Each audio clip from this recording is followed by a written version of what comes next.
Welcome to Sports Talk with the Cowboy. Welcome and thanks for riding with the Cowboy. Have a lot to discuss in tonight's show. A lot to discuss about Tampa Bay Buccaneers tonight. We're going to start off with the Bucs. We're going to talk about the getting ready for training camp, some of the moves they're making with Dominican Sue, or the lack of moves with Dominican Sue.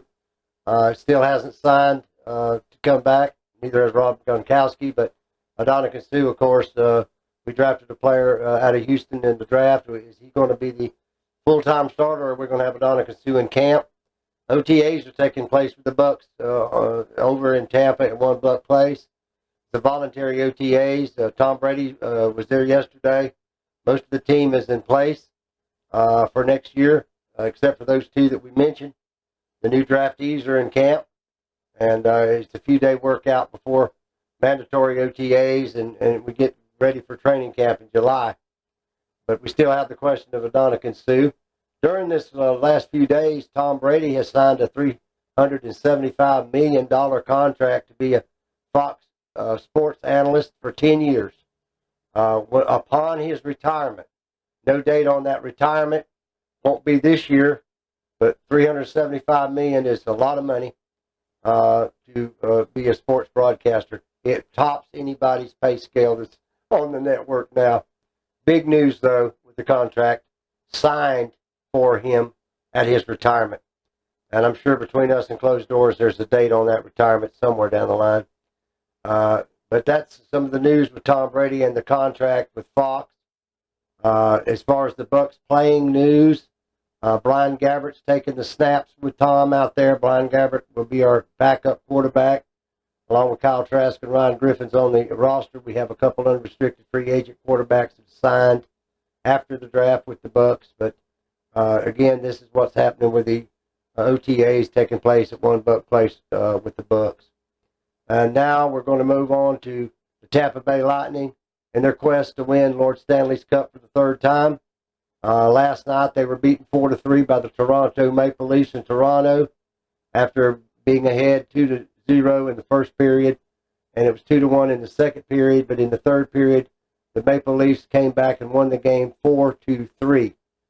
Setting up for when this show's taped on Wednesday, the Thursday tomorrow will be the game 6 at Amalie Arena between the Lightning and the Toronto Maple Leafs.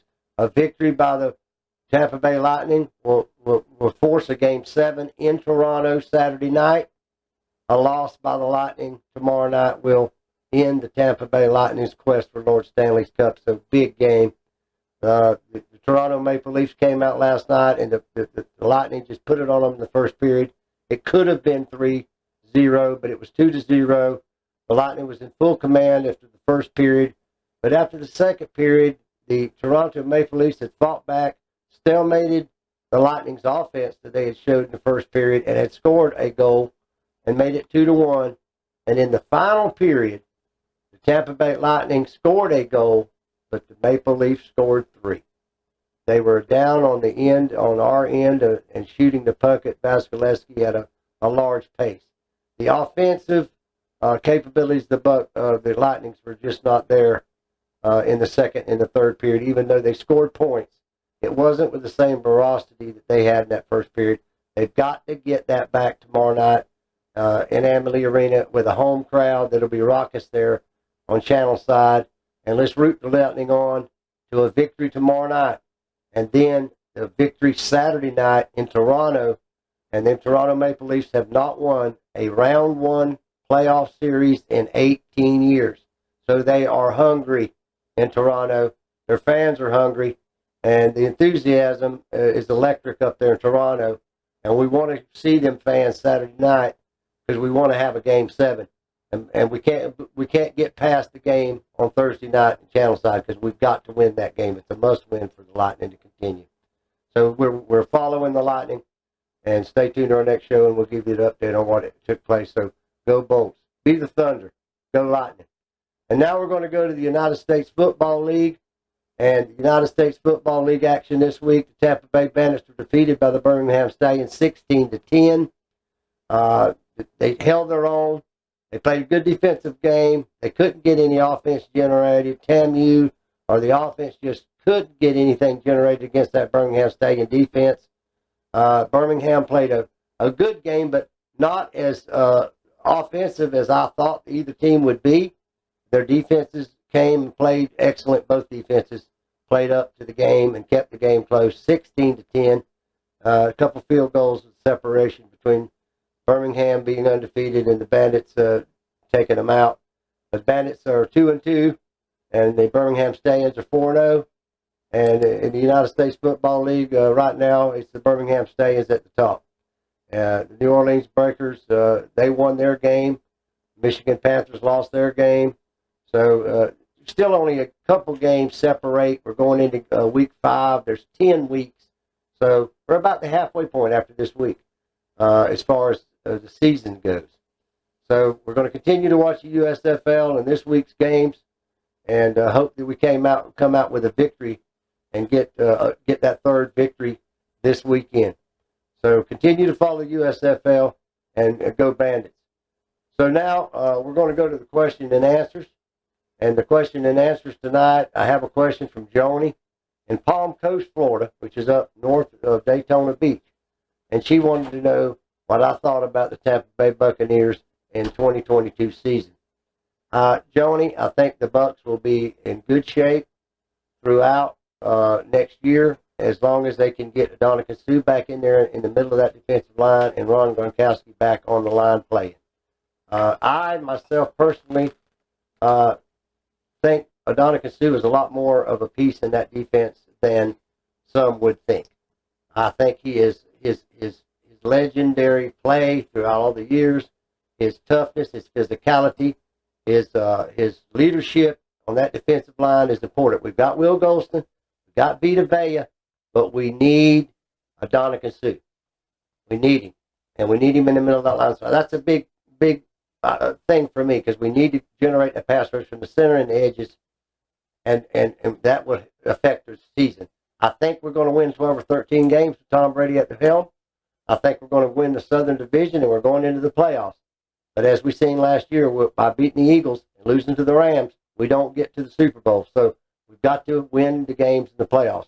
I feel we will make it, Joni, and I think it'll be a 12 to 13 win season for the Tampa Bay Buccaneers in 2022. Thank you for your question, Joni, and God bless you, and thank you for support, Joni. I got a question now from Tom, and Tom is in Tampa, and he wanted to know what I thought about the Tampa Bay Lightning's chances in this Game 6 tomorrow night at Amalie Arena. And Tom, I think their chances are good. They're a veteran team. They know what's on the line. They've been at both ends of it. When the Columbus Blue Jackets beat them a few years ago and routed them 4 games straight in the first round, they know what it felt like to be stung.